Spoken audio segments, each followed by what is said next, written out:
In 1869, on a night when thunder rolled like the voice of God, 12 children drowned in the cellar of the Hawthorne Orphan House. No one heard them cry. If you follow chilling unsolved stories like this one, be sure to subscribe. Now, let's begin. The storm that swept through Hawthorne Village on June 17, 1869, was remembered for its violence. Old men would later say the sky split open, that the rain fell sideways, that the wind howled with the voices of the dead. But in the morning the fields were dry, the river untroubled, and the only sign of the night's fury was the story that would haunt the town for generations. Hawthorne Orphan House stood at the edge of the village, a squat brick building with shuttered windows and a sagging roof. It was built in 1857 by the local parish, meant to house the children left behind by cholera, war, and the slow, grinding poverty of rural Ohio. By 1869, it was home to 12 children aged 6 to 14 and a matron known only as Mrs. Grafton. The first account comes from the village blacksmith Elias Turner, who lived nearest the orphan house. In a letter to his brother, dated June 18th, he wrote, "Last night I woke to the sound of the church bell. It was not the hour for prayer, nor for any alarm I knew. I looked out and saw a light in the sky, but no fire on the ground. The rain was so fierce I could not see the orphan house, but I heard nothing. No cries, no shouts, only the bell and the storm. By dawn, the bell had stopped. The storm had passed. But a rumor spread through the village. The orphan house was burning. Men gathered, axes and buckets in hand, and hurried up the muddy lane. They expected smoke, flames, the chaos of rescue. Instead, they found silence. The building was cold. The doors were locked from the outside, the windows shuttered tight. There was no sign of fire, no scorch marks, no smell of smoke. The only sound was the drip of water from the eaves. It was the schoolmaster, Mr. Leland, who found the key. He kept it in his desk, as he was the parish's appointed overseer. When he unlocked the front door, the men entered, calling out for Mrs. Grafton, for the children. No one answered. The house was empty, save for the echo of their own voices. The kitchen was untouched, the hearth cold. Upstairs, the beds were made, the children's shoes lined up neatly along the wall. In the parlor, a single oil lamp burned low, its flame guttering in the draft. It was the cellar door that drew their attention. It was bolted, but not locked. When they opened it, a rush of cold, damp air met them. The steps were slick, the walls beaded with moisture. At the bottom, in the flickering light, they saw water, ankle deep, then knee deep, then waist deep as they waded in. And there, floating in the black water, were the bodies of the 12 children. No one spoke. No one moved. The only sound was the drip, drip, drip of water from the ceiling. The coroner's report, preserved in the county archives, is brief and clinical. 12 children, cause of death, drowning. No external injuries, no evidence of struggle. Water present in lungs, cellar floor dry beneath standing water. No source of flooding identified. The matron, Mrs. Grafton, was nowhere to be found. The investigation began at once, but answers were scarce. The building had no plumbing, no well, no access to groundwater. The cellar had always been dry, even in the wettest spring. The doors had been locked from the outside, the windows barred. No one could explain how the water had entered, or how the children had come to be there. The village was gripped by fear. Some whispered of a curse, of old sins come home to roost. Others blamed Mrs. Grafton, though no one could say why. She was a quiet woman, stern but fair, with no family and no past the villagers could recall. The children were buried in a mass grave at the edge of the churchyard. The headstone reads only, 12 Innocents, June 17th, 1869. In the weeks that followed, the orphan house stood empty. The parish boarded up the windows, nailed shut the doors. But at night, some said, you could hear the sound of water running beneath the earth and the faint, distant echo of children's voices. The case was never solved. The official record ends with a single line. No further action. But the story did not die. It lingered in the village, in the memories of those who had seen the cellar, in the dreams of those who had lost children of their own. It became a warning, a shadow that stretched across generations. In the years that followed, the Hawthorne Orphan mass drowning became a kind of local legend. Children dared each other to approach the ruined house. Old women crossed themselves when they passed by. And always, there was the question, what happened that night? What force, human or otherwise, had claimed the lives of 12 children and left no trace? In the next hour, we will follow the threads of this mystery, through letters, diaries, newspaper clippings, and the whispered recollections of those who lived through it. We will try to piece together the truth of what happened in Hawthorne Village on that storm-torn night, and why, more than a century and a half later, the story still refuses to rest. We begin with the last known words of Mrs. Grafton, written in a trembling hand on a scrap of paper found in her room. "The water is rising. I hear them calling. Forgive me." What did she mean? And why, in a house with no water, did she fear drowning? The answers, if they exist, lie buried in the silence of that night, and in the darkness beneath the orphan house. The morning after the discovery, Hawthorne Village was a place transformed. The usual routines, milking, baking, the slow trudge to the fields, were abandoned. Instead, knots of villagers gathered in the muddy lane outside the orphan house, their faces pale, their voices hushed. The sheriff, a stooped man named Amos Reddick, arrived from the next town over, summoned by a hastily scrawled note. He brought with him a deputy and a sense of official gravity, but little else. Sheriff Reddick's first act was to secure the building. He posted his deputy at the door and instructed the villagers to keep away. Then he began his investigation, moving from room to room, notebook in hand. His notes, preserved in the county records, are terse and methodical. Front door locked from outside, no sign of forced entry. Windows barred, shutters nailed. No evidence of fire or smoke. Kitchen cold, no recent use. Parlor lamp burned low. Upstairs, beds made, no sign of struggle. Children's belongings undisturbed. He paused longest at the cellar. The water, he noted, was clear, cold, and still. He measured its depth, 3 feet at the deepest point. He examined the walls and floor, searching for cracks, leaks, any sign of how the water had entered. He found nothing. The children's bodies were removed with care, wrapped in blankets and carried up the narrow stairs. The villagers watched in silence, hats in hand. Some wept openly, others stared dry-eyed at the ground. The children's faces, the coroner would later write, were peaceful, as if asleep. The matron's room was the last to be searched. It was small and spare. A narrow bed, a washstand, a single trunk at the foot of the bed. The trunk contained a few dresses, a Bible, and a bundle of letters tied with twine. The letters were addressed to Mrs. Abigail Grafton, Hawthorne Orphan House, Ohio. Most were unopened. The last, written in a hurried, spidery hand, was the note found on her pillow. "The water is rising. I hear them calling. Forgive me." Sheriff Reddick questioned the villagers one by one. Had anyone seen Mrs. Grafton that night? Had anyone heard the children cry out? The answers were always the same. No, and no. The storm had been too loud, the night too dark. No one had seen or heard anything. The only exception was Elias Turner, the blacksmith.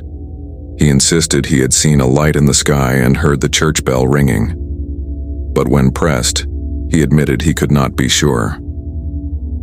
"It might have been the lightning," he said, "or my own fear."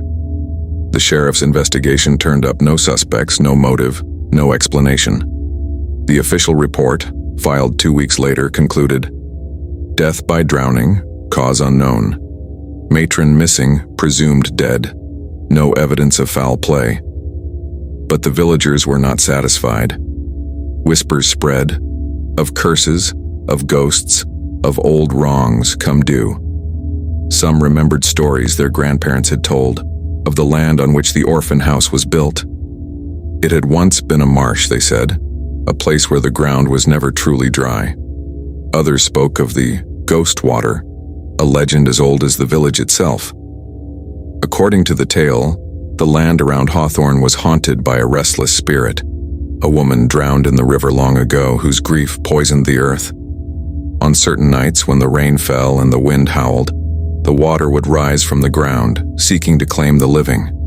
Children especially were said to be at risk. Most dismissed these stories as superstition. But in the weeks after the tragedy, strange things were reported. The church bell, silent for years, was heard ringing in the dead of night. The ground around the orphan house remained damp, even in the heat of July.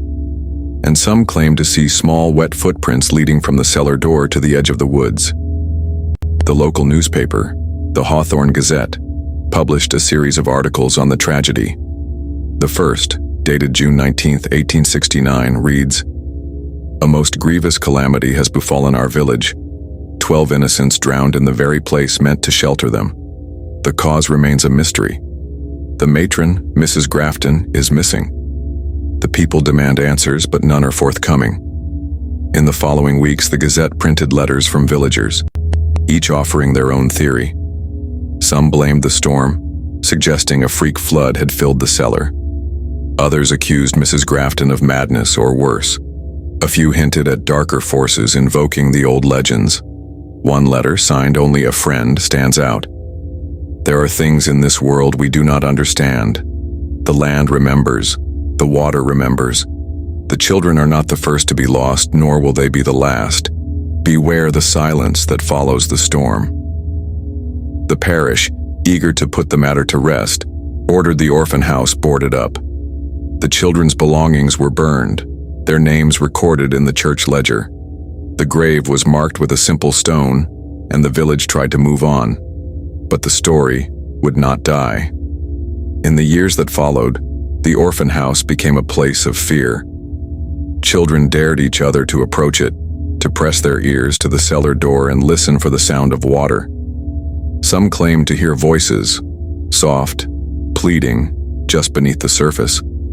The matron, Mrs. Grafton, was never found. Some believed she had drowned with the children, her body lost in the flood. Others whispered she had fled, driven mad by guilt or grief. A few claimed to have seen her, wandering the woods at dusk, her dress soaked and her eyes wild. The truth, if it exists, remains hidden, buried in the silence of that night, and in the darkness beneath the orphan house. But the questions linger, unanswered and unanswerable. What happened in Hawthorne Village on that storm-torn night? And why, more than a century and a half later, does the story still haunt those who hear it? The next chapter in this mystery begins with a diary kept by one of the children and discovered years later, hidden beneath a loose floorboard in the matron's room. The diary was found in 1883, 14 years after the tragedy, by a pair of workmen sent to repair the orphan house's sagging roof. The building had stood empty all that time, its windows boarded, its doors chained and padlocked. The parish, reluctant to tear it down, had let it rot, and the village children, now grown, spoke of it only in whispers. The workmen, Thomas and Willard, were brothers. They pried up the warped floorboards in the matron's room, searching for dry timber. There, wedged between the joists, they found a small, oilcloth-wrapped bundle. Inside was a child's diary, its cover stained and warped by time, its pages cramped with careful looping script. The diary belonged to Clara Finch, age 11, one of the 12 lost. Her entries began in March of 1869, 3 months before the drowning, and ended abruptly on June 16th, the day before the storm. The first pages are innocent, almost painfully so. Clara writes of her daily life. Lessons in the parlor, chores in the kitchen, games in the yard. She describes the other children, Timothy, who liked to draw, Mary, who sang to herself at night, little Samuel, who was always cold. She writes of Mrs. Grafton, whom she calls strict but kind, and of the routines that shaped their days. But as spring turns to summer, a note of unease creeps in. The entries grow shorter, more hurried. Clara writes of strange dreams, of waking in the night to the sound of water dripping, though the house is dry. She writes of Mrs. Grafton's increasing agitation, her sharp words, her sleeplessness, the way she paces the halls after dark. One entry, dated May 29th, stands out. Last night I heard singing from the cellar. It was a child's voice, but we are all upstairs. Mrs. Grafton says it is only the wind, but I do not believe her. The others heard it too. Timothy says the house is crying. In the weeks that follow, Clara's fear grows. She writes of puddles appearing in the corners of the cellar, though it has not rained. She describes the other children waking with wet hair, their bedsheets damp and cold. She writes of Mrs. Grafton locking the cellar door, and of the key she keeps on a chain around her neck. The final entry, written the night before the tragedy, is brief and chilling. The water is in the walls now. I hear it when I close my eyes. Mrs. Grafton says we must pray, but I do not think she believes it will help. I am afraid. If something happens, please remember us. The discovery of the diary reignited interest in the case. The Hawthorne Gazette published excerpts and the story spread beyond the village. Reporters from Cleveland and Cincinnati arrived, eager to uncover new details. But the diary raised more questions than it answered. How could water appear in a house with no plumbing? No well, no access to the river. Why did Mrs. Grafton lock the cellar door? And why did she keep the key so close? What did Clara mean by, "the water is in the walls"? Theories multiplied. Some suggested a natural explanation, a hidden spring perhaps, or a flaw in the foundation. Others pointed to the old legends, to the stories of ghost water and restless spirits. A few accused Mrs. Grafton of madness or worse. But there were inconsistencies. The cellar, when examined after the tragedy, showed no sign of a spring or leak.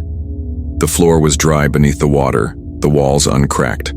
The water itself, according to the coroner's report, was clear, cold, and free of debris. It was as if it had appeared from nowhere and vanished just as quickly. The diary also cast new light on Mrs. Grafton's final note.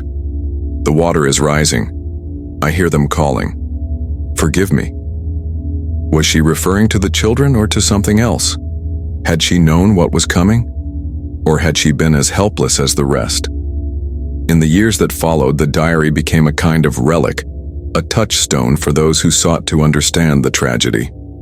It was passed from hand to hand, studied by journalists, folklorists, and amateur detectives. Some claimed to find hidden meanings in Clara's words, secret codes or warnings. Others dismissed it as the frightened ramblings of a child. But for the people of Hawthorne, the diary was a reminder of what had been lost. It was read aloud at church services, quoted in sermons, invoked in prayers for protection. It became part of the village's collective memory, a thread in the tapestry of fear and sorrow that bound the community together. The orphan house, meanwhile, continued to decay. The roof sagged, the walls buckled, the cellar filled with shadows. No one dared enter, not even the bravest of the village boys. The parish debated what to do, tear it down or let it stand as a warning. In the end, they did nothing, but the story did not rest. In the autumn of 1883, a traveling preacher arrived in Hawthorne, drawn by tales of the haunted house. He claimed to have experience with such matters, with restless spirits, with places where the veil between worlds was thin. He offered to cleanse the orphan house, to lay the ghosts to rest. The villagers, desperate for closure, agreed. They gathered at dusk, lanterns in hand, and watched as the preacher entered the house alone. He was gone for nearly an hour. When he emerged, his face was pale, his hands shaking. He would not speak of what he had seen. But that night, the church bell rang out once more. 3 slow, mournful tolls echoing across the fields. The next morning, the preacher was gone. In his place, he left a single note pinned to the orphan house door. Some doors should remain closed. Some waters should not be disturbed. The mystery deepened and the fear lingered. The orphan house stood silent, its secrets locked away. But the story of the Hawthorne Orphan mass drowning was far from over. In the years that followed, new evidence would come to light. Fragments of letters, forgotten newspaper clippings, and the testimony of those who claimed to have seen the matron after that fateful night. In the decades after the tragedy, Hawthorne Village changed. The railroad came, and with it new families and new fortunes. The old fields were plowed under for corn and wheat, and the woods thinned to make way for roads. But the orphan house remained, a rotting monument at the edge of memory, its windows blind, its doors sealed. The children's grave, marked by a single stone, was slowly swallowed by weeds. Yet the story would not die. Every few years, someone would claim to have seen Mrs. Grafton, her figure glimpsed at twilight drifting along the edge of the woods, her dress sodden, her face hidden by a veil of tangled hair. These sightings were always brief, always uncertain, but they kept the legend alive. In 1902, a letter surfaced in the archives of the County Historical Society. It was written by a former Hawthorne resident, Martha Leland, the schoolmaster's daughter, who had moved to Cleveland as a young woman. The letter, addressed to her cousin, recounted a memory from the summer after the drowning. "I remember the day they buried the children. The whole village gathered, and the preacher spoke of innocence and sorrow. But I could not stop thinking of Mrs. Grafton. I saw her once, weeks after the funeral, standing at the edge of the marsh. She was weeping, though no tears fell. When I called her name, she turned and vanished into the mist. I never spoke of it for fear of what it might mean." Martha's account was dismissed by some as the invention of a grieving child, but others took it as proof that Mrs. Grafton had survived, at least for a time. Theories multiplied, that she had fled into the woods mad with guilt, that she had drowned herself in the river, that she had been claimed by the same force that took the children. In 1911, a local historian named Edwin Price published a pamphlet titled The Hawthorne Drowning, Fact and Folklore. Price, a skeptic by nature, sought to separate truth from legend. He interviewed the oldest villagers, combed through parish records, and visited the orphan house himself. His conclusions were cautious, but he could not explain the central mystery. The physical evidence defies reason. No source of water, no sign of forced entry, no explanation for the matron's disappearance. The only certainty is the silence that followed. It is as if the house itself swallowed the truth. Price's pamphlet included a curious detail, overlooked by earlier investigators. In the parish ledger, he found a record of repairs made to the orphan house in 1868, a year before the tragedy. The entry reads, "Cellar walls reinforced, drainage improved, no further flooding expected." Yet Clara Finch's diary, and the testimony of villagers, spoke of water appearing in the cellar that spring. How could this be? Had the repairs failed, or was something else at work? Price also uncovered a fragment of a sermon delivered by the village preacher the Sunday after the drowning. The preacher, Reverend Harlan, spoke of waters that remember and warned his flock to beware the silence that follows the storm. His words echoed the old legends and hinted at a deeper fear, a sense that the land itself was cursed. In the years that followed, the orphan house became a magnet for curiosity seekers. Ghost hunters, journalists, and thrill seekers came from miles around, hoping to glimpse a specter or hear the voices of the drowned. Most left disappointed, but a few claimed to have experienced strange phenomena: the sound of water running behind the walls, the chill of damp air, the faint scent of river mud. One such account, published in the Cleveland Herald in 1923, describes a midnight visit by a group of college students. "We entered the house through a broken window. The air was thick and cold, though it was midsummer. In the cellar we found nothing but dust and cobwebs. But as we turned to leave, we heard a sound, soft, like children singing. It faded as we climbed the stairs, but the memory lingers still." The parish, weary of trespassers, finally ordered the house demolished in 1927. The workmen, wary of the building's reputation, tore it down in a single day. The cellar was filled with earth, the ground leveled, and a stand of poplars planted in its place. The village hoped at last to put the past to rest. But the story persisted. In the 1930s, a WPA writer collecting folklore in rural Ohio recorded the tale of the Hawthorne Orphan mass drowning. The old women he interviewed spoke of ghost water and the crying house. They warned their grandchildren never to play near the poplars for fear of being called down to the dark. The writer, Anna Bell, included a local rhyme in her notes. When the rain falls hard and the wind is high, don't go near where the children lie. For the water waits and the house remembers, and silence falls when the storm surrenders. Annabelle's report, filed away in a government archive, was nearly forgotten. But in 1954, a drought struck Hawthorne. The river shrank, the wells ran dry, and the fields withered. Yet at the site of the old orphan house, the ground remained damp, soft and yielding, even in the hottest sun. A new generation of villagers unfamiliar with the old fears began to dig, hoping to find a spring. Instead, they uncovered a rusted key, tangled in the roots of a poplar. It was large and heavy, its bow engraved with the initials AG, Abigail Grafton. The key was displayed in the village hall, a curiosity for tourists.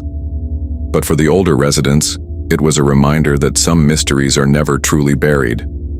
The story of the Hawthorne Orphan mass drowning endures, not because of what is known, but because of what remains hidden. The silence, the water, the vanished matron, all linger at the edge of memory, waiting to be understood. In the next part, we turn to the only surviving letter from Mrs. Grafton herself, sent weeks before the tragedy, and never before made public. The letter from Mrs. Abigail Grafton was discovered in 1962, folded inside a hymnal donated to the Hawthorne Historical Society by a descendant of Reverend Harlan. The envelope was yellowed, the ink faded, but the handwriting was unmistakable, precise, upright, and unmistakably the matron's. It was addressed to her sister Margaret in Dayton and postmarked May 25, 1869, just 3 weeks before the night of the storm. The letter reads, "Dearest Margaret, I hope this finds you well. The children are in good health, though the spring has been unkind. So much rain and the air heavy with sorrow. I confess I am troubled.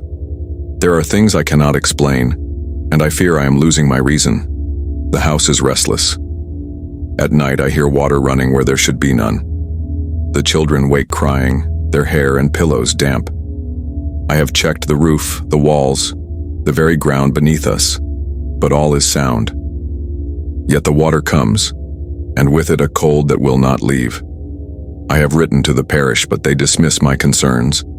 They say the house is old, that I am overworked. Perhaps they are right. But I cannot shake the feeling that something is wrong, something deeper than rot or rain. The children speak of voices in the dark, of singing from the cellar. I have locked the door and keep the key with me always. Still, I am afraid. Pray for us, Margaret. Pray that this house will be delivered from whatever haunts it. I do not know how much longer I can endure. Your loving sister, Abigail." The letter, when made public, sent a ripple of unease through Hawthorne. For the first time, the matron's own words revealed her fear and isolation. She had reached out for help and been met with indifference. The parish's response, lost to time, was never found, but the ledger notes only. No action required. Matron to continue duties. The letter also confirmed details from Clara Finch's diary: the unexplained water, the cold, the children's nightmares.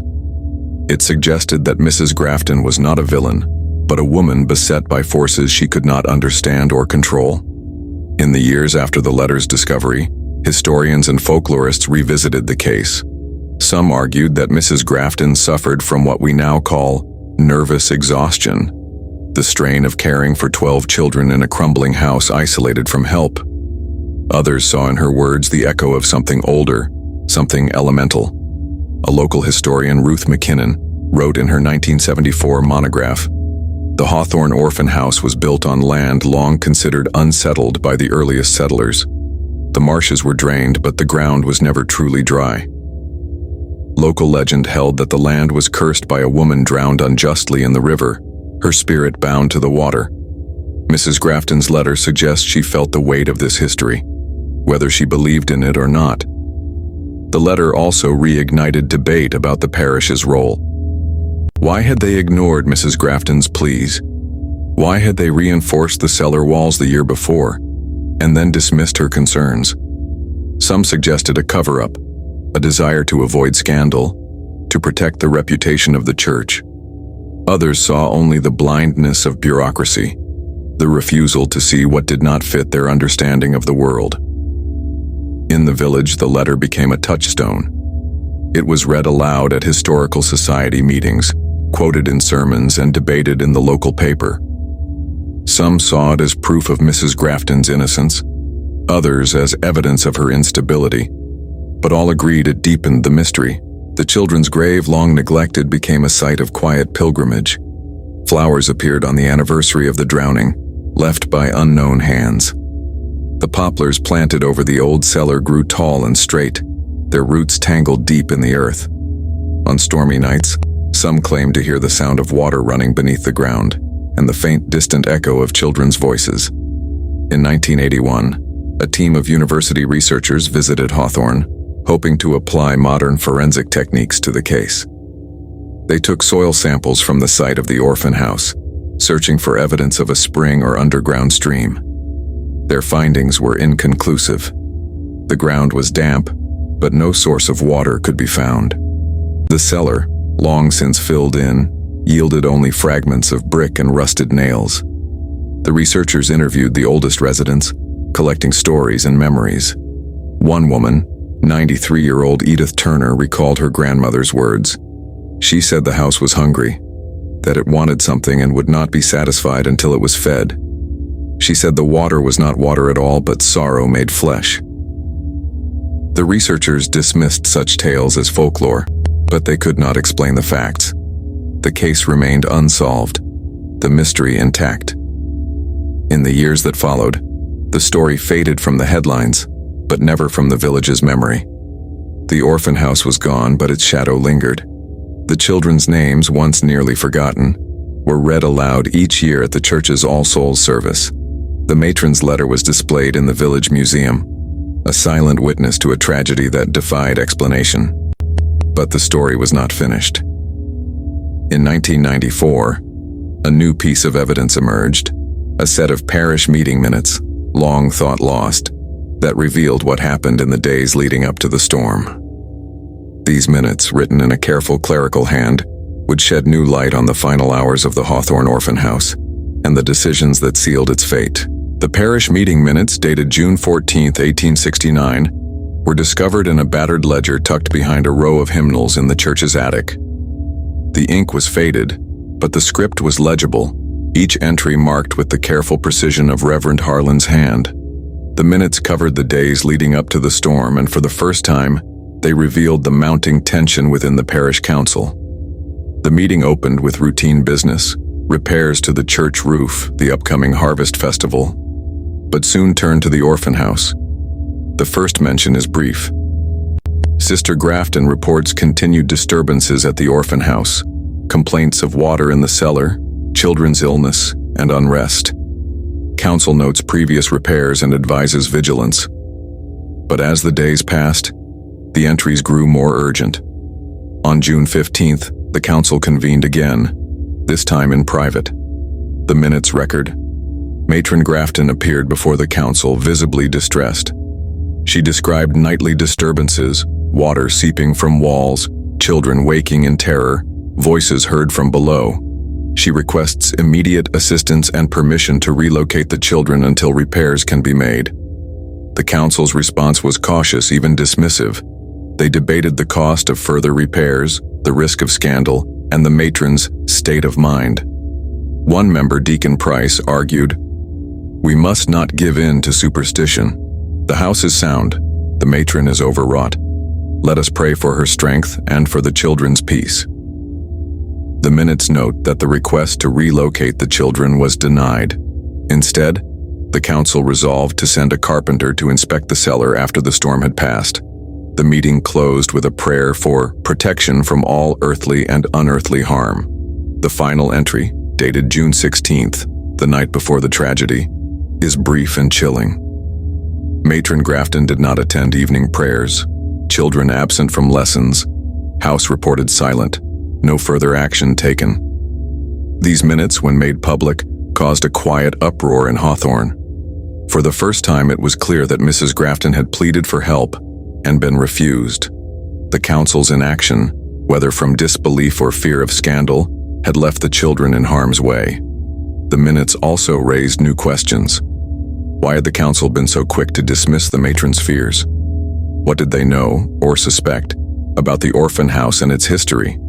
And what did they mean by unearthly harm? Local historian Ruth McKinnon, who had studied the case for decades, wrote in her journal, "The council's language is telling. They speak of unrest, disturbances, and unearthly harm, as if they sensed something beyond the ordinary. Yet they did nothing. Was it pride or fear or something darker that kept them from acting?"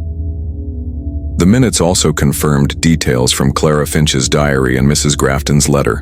The water, the voices, the growing sense of dread. It was as if the house itself was warning them and no one would listen. In the years after the minutes were discovered, the story of the Hawthorne orphan mass drowning took on a new resonance.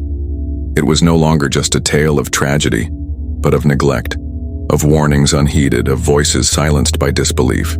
The parish, now long dissolved, became a symbol of the dangers of denial. The church itself, once the heart of the village, stood empty, its windows boarded, its bell silent. The children's grave, once neglected, became a place of pilgrimage, a reminder of what had been lost and what might have been saved. But the mystery remained. The minutes offered no explanation for the water, no clue to the matron's fate. They ended, as so many records did, in silence. In 2001, a team of documentary filmmakers arrived in Hawthorne, hoping to capture the story for a new generation. They interviewed descendants of the villagers, filmed the site of the orphan house, and pored over the old records. Their documentary, "No One Heard the Children Cry," brought the story to a wider audience and with it, a new wave of speculation. One interview with a local man named Henry Leland stood out. Leland, a distant relative of the schoolmaster, claimed to possess a family heirloom, a small water-stained notebook said to have belonged to Mrs. Grafton herself. The notebook, he said, contained her private thoughts in the final days before the storm. The filmmakers were allowed to read a single page, which they included in the documentary. The handwriting was shaky, the words fragmented, but the fear was unmistakable. "The water is not water. It moves when I do not see. The children hear it singing. I have locked the doors, but it finds a way. I am so tired. If I fail, let them forgive me." The notebook, like so much else, vanished after the documentary aired. Leland refused further interviews, and the family would not allow the notebook to be examined again. Some said it was a hoax. Others believed it was the final testament of a woman driven to the edge by forces she could not name. The story, now more than a century old, continued to haunt Hawthorne. The poplars over the old cellar grew taller each year, their roots twisting deep into the earth. On stormy nights, the ground around them grew soft, and the air filled with the scent of rain and river mud. The legend endured not because of what was known, but because of what remained hidden. The silence, the water, the vanished matron, all lingered at the edge of memory, waiting to be understood. But the story was not yet finished. In the next part, we turn to the voices of the children themselves, fragments of their lives preserved in school records, letters, and the memories of those who loved them. The children of Hawthorne Orphan House were for many years little more than names on a stone, 12 innocents lost in a single night. But as the decades passed, fragments of their lives began to surface, pieced together from school records, letters, and the fading recollections of those who had known them. These glimpses, though brief, offered a window into the world that was lost and the voices that were silenced. The schoolmaster, Mr. Leland, kept meticulous records. His attendance book, preserved in the county archives, lists the children by name and age: Timothy, Clara, Mary, Samuel, Ruth, Joseph, Anna, Peter, Lila, George, Martha, and little Elsie, the youngest at just 6 years old. Each name is followed by a series of marks: present, absent, ill. In the weeks before the tragedy, the marks grow erratic. Several children are listed as unwell, their absences unexplained. A letter from Mr. Leland to his sister, dated June 10, 1869, offers a rare glimpse of the children's daily life. The little ones are restless. They complain of bad dreams and chills, though the weather is warm. Mrs. Grafton says the house is damp, but I find no cause. Still, I worry for them. Timothy draws pictures of storms and rivers, and Clara will not go near the cellar. Even the older children seem frightened. I have asked the parish for help, but they say it is only childish fancy. Other fragments survive in the form of schoolwork: spelling lists, arithmetic exercises, and, most hauntingly, a collection of short essays written just days before the storm. The assignment was simple: describe your favorite place. Most of the children wrote of the orchard behind the house or the creek that ran through the woods, but a few entries stand out for their unease. Mary, age 9, wrote, "My favorite place is my bed because it is warm and safe. I do not like the cellar. Sometimes I hear singing from below, even when no one is there. Mrs. Grafton says it is the wind, but I know the difference." Samuel, age 8, wrote, "I like the big tree by the road. I climb it to see the river. The river is loud when it rains. I do not like the water in the house. It is cold and makes my feet hurt." And from Anna, age 12, "I wish I could go home, but I do not remember where it is. The house is lonely at night. Sometimes I hear someone calling my name, but when I look, no one is there. I think the house is sad." These writings, preserved by chance, reveal a world of quiet fear, a sense that something was wrong, even if the children could not name it. Their voices, so often lost in the retelling, become clear and immediate, their fears as real as the storm that would claim them. In the years after the tragedy, those who had known the children struggled to remember them as they were, not as they had died. Mrs. Leland, the schoolmaster's wife, wrote in her diary, "I see their faces in my dreams. Timothy with his pencils, Clara with her quiet smile, little Elsie clutching her doll. I pray they are at peace, but sometimes I hear them crying when the wind is high." The children's belongings, collected after the drowning, were burned by order of the parish, a decision meant to protect the village from unwholesome memories. Only a few items survived: a locket, a battered book of fairy tales, a single shoe. These relics, displayed in the village museum, became objects of quiet reverence, reminders of lives interrupted. In 2007, a local teacher, Sarah Bell, began a project with her students to research the children's lives. They interviewed descendants, searched old records, and compiled a booklet of memories and stories. The project, titled 12 Voices, was read aloud at the annual All Souls service, and for the first time in generations, the children's names were spoken with love, not fear. But even as the village tried to reclaim the children from the shadow of the orphan house, the old fears lingered. Some said the ground where the house had stood was still cursed. On rainy nights, the poplars seemed to whisper, their leaves shivering in the wind. A few claimed to see small, wet footprints in the mud, leading from the trees to the edge of the churchyard. The children's voices, once silenced, now echoed through the village in unexpected ways. Their story became a warning, a lesson in the cost of neglect and the dangers of disbelief. But it was also a reminder of resilience, the way a community, fractured by tragedy, could find ways to remember and honor what was lost. Yet the mystery remained. The water, the silence, the vanished matron. all defied explanation. The children's writings hinted at something unseen, something that moved beneath the surface of daily life. Their fears, dismissed as childish fancy, now seemed prophetic. In 2015, a new discovery would bring the story full circle. During renovations to the church, workers uncovered a hidden alcove behind the altar. Inside, they found a bundle of old papers, letters, drawings, and a single, unsigned confession. The handwriting was unfamiliar, but the words would cast new light on the final hours of the Hawthorne Orphan House, and the secret that may have doomed them all. The discovery behind the church altar in 2015 sent a tremor through Hawthorne. The bundle of papers, wrapped in oilcloth and bound with twine, had lain undisturbed for nearly 150 years. When archivists carefully unwrapped the bundle, they found a collection of letters, children's drawings, and, most chillingly, a confession written in a trembling, anonymous hand.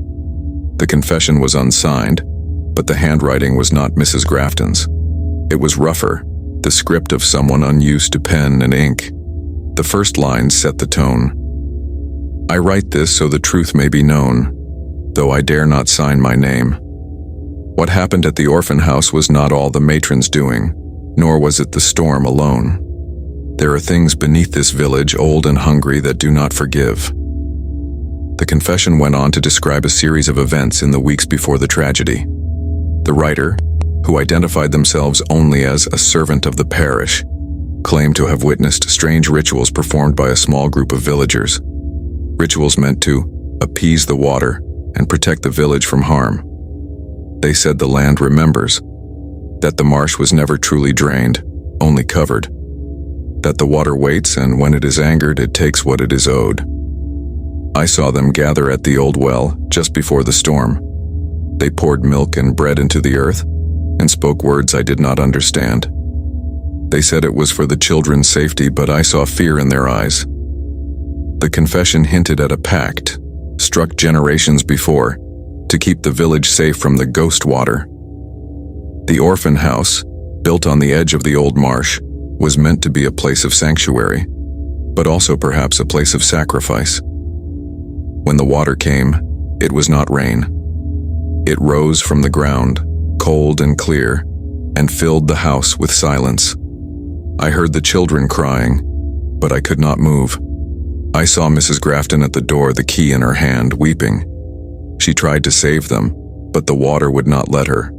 I have carried this guilt all my life. The confession ended abruptly, the final lines smudged and nearly illegible. "Forgive me. The water is never satisfied. It will come again, as long as we remember, as long as we forget." The letters and drawings found with the confession added further layers to the mystery. Several were from the children, addressed to family members they barely remembered. One drawing, by little Elsie, showed the orphan house surrounded by swirling blue lines, with stick-figure children standing at the windows, their faces blank. Another letter, written by Timothy, was addressed to whoever finds this. "If you read this, please tell my mother I tried to be brave. The water is singing again. Mrs. Grafton says we must stay together. I am not afraid. Not really. I just want to go home." The discovery of these documents reignited debate in Hawthorne. Some saw them as proof of a dark pact, a secret history of the village that had been buried along with the orphan house. Others dismissed them as the ramblings of a guilty conscience or the inventions of frightened children. The parish, long since dissolved, had no records of any such rituals. The oldest villagers, when asked, would only shake their heads and mutter about old ways best forgotten. But the story spread, and with it, a new sense of unease. Local historian Sarah Bell, who had led the project to remember the children, wrote in her journal, "The confession changes everything and nothing. It gives us a reason, but not an answer. Was the orphan house a sacrifice or a sanctuary? Did the villagers know what they were doing, or were they as helpless as the matron and the children? The water remains, silent and unexplained." The poplars over the old cellar continued to grow, their roots twisting deeper each year. On the anniversary of the drowning, Villagers gathered at the children's grave, reading their names aloud and leaving flowers. But now, some also left offerings, bread, milk, a handful of coins, at the edge of the poplars, just as the confession described. The story of the Hawthorne Orphan mass drowning had become more than a tragedy. It was a warning, a riddle, a shadow that stretched across generations.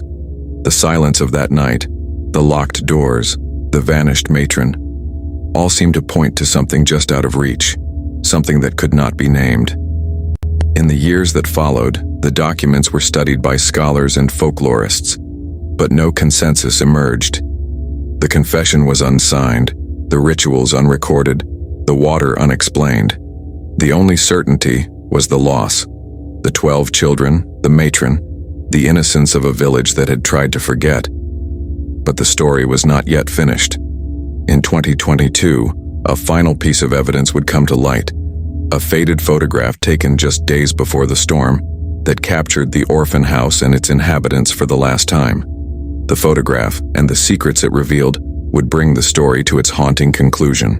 The photograph was discovered in the summer of 2022, tucked inside a family Bible at an estate sale in Dayton. The seller, unaware of its significance, sold the Bible to a collector of local memorabilia.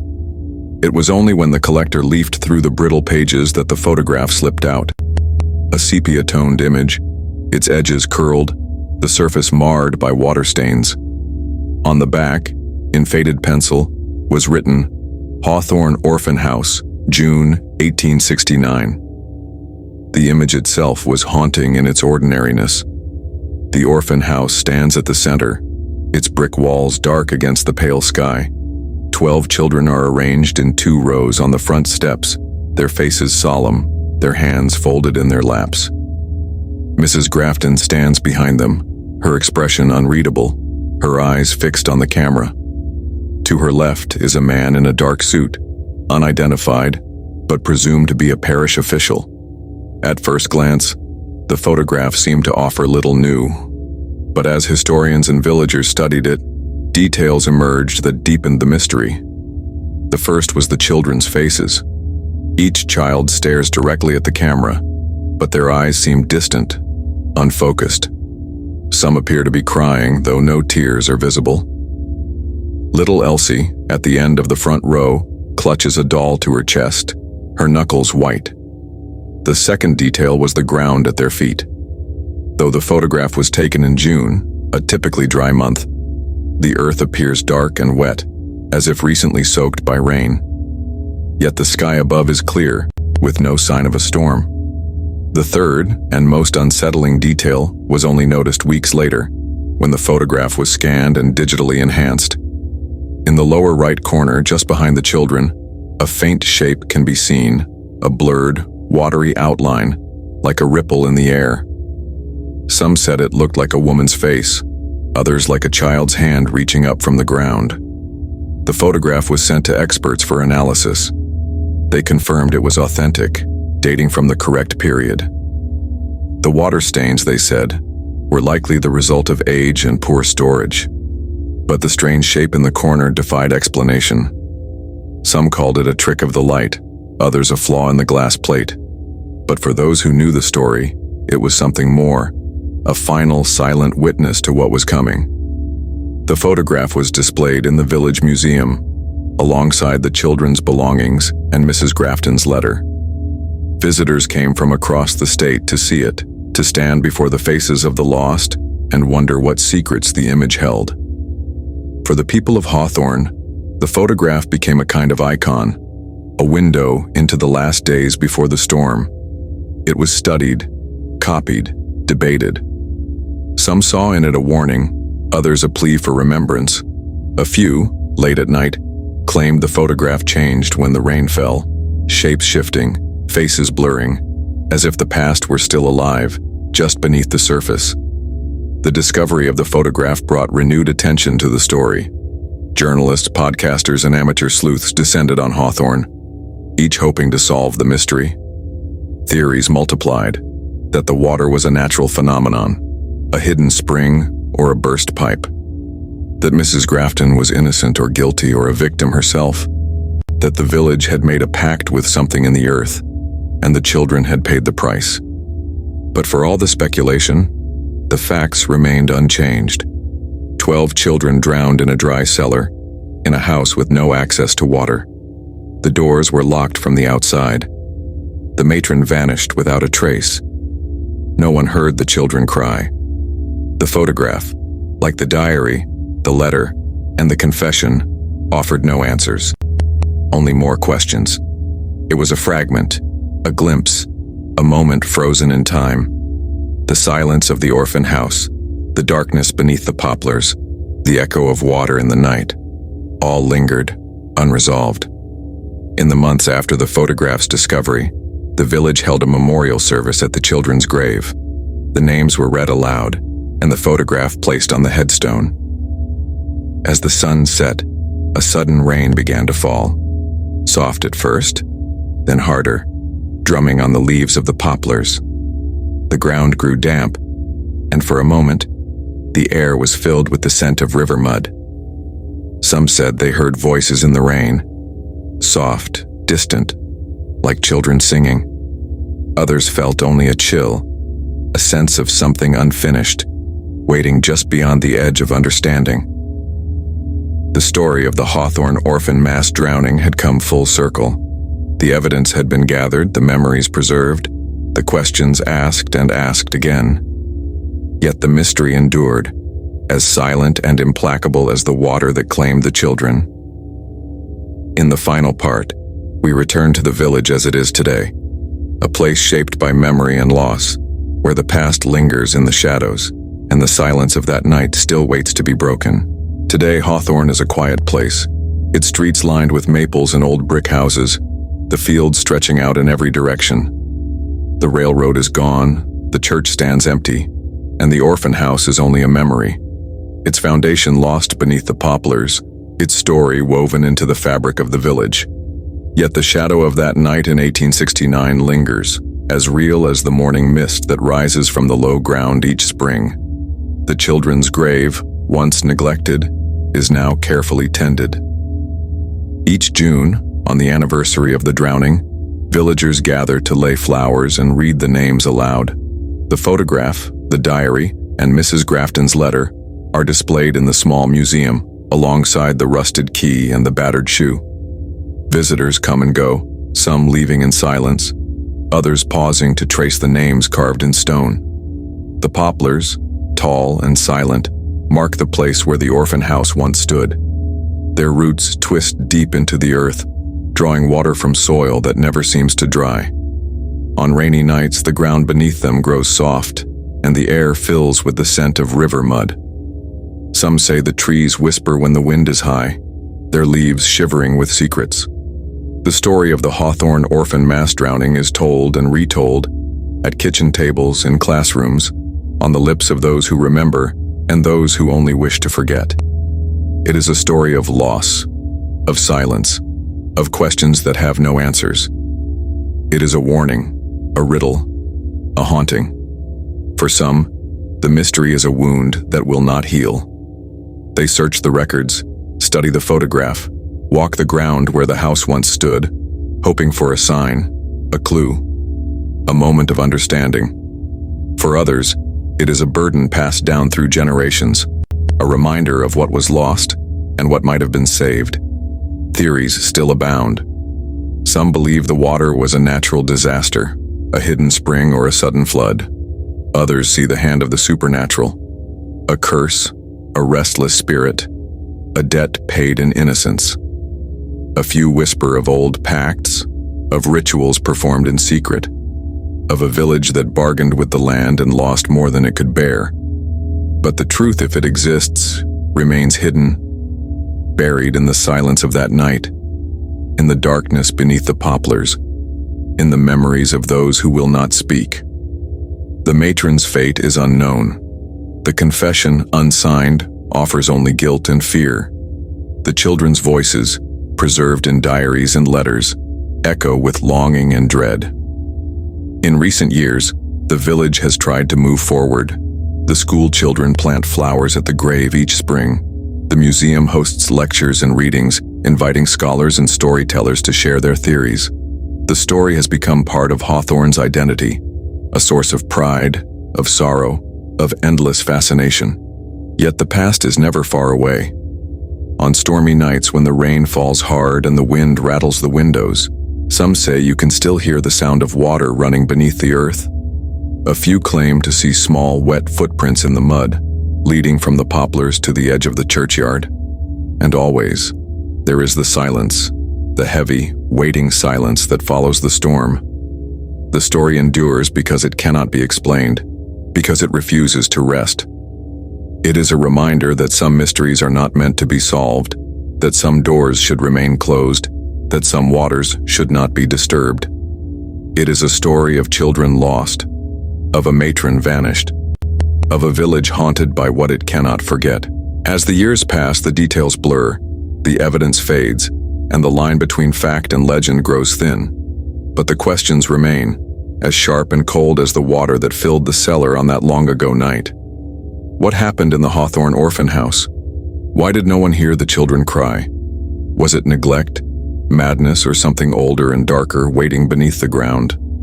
Perhaps the answer lies in the silence, in the space between memory and forgetting, in the shadows cast by the poplars on a rainy night.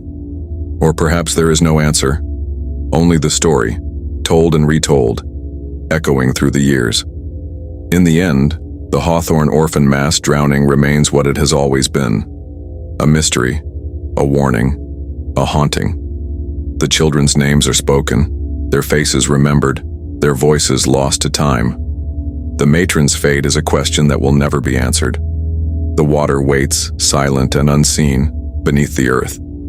And so the story lingers, as all true hauntings do, not in the things we know, but in the things we cannot bear to know. In the silence that follows the storm, in the darkness beneath the poplars, in the memory of 12 children, drowned in a house that should have been safe on a night when no one heard them cry. If you have listened this far, remember, some stories are not meant to be solved, some silences are meant to be kept, and some waters, once disturbed, will never be still again. Thank you for joining us on this journey into the shadows of Hawthorne's past. The story of the Hawthorne orphan mass drowning is one that lingers, unanswered, unsettling, and unforgettable. We've walked through the evidence, the folklore, the heartbreak, and the silence that still hangs over the village. But as with all true mysteries, the final word belongs not to history, but to those who remember, question, and wonder. Now, we want to hear from you.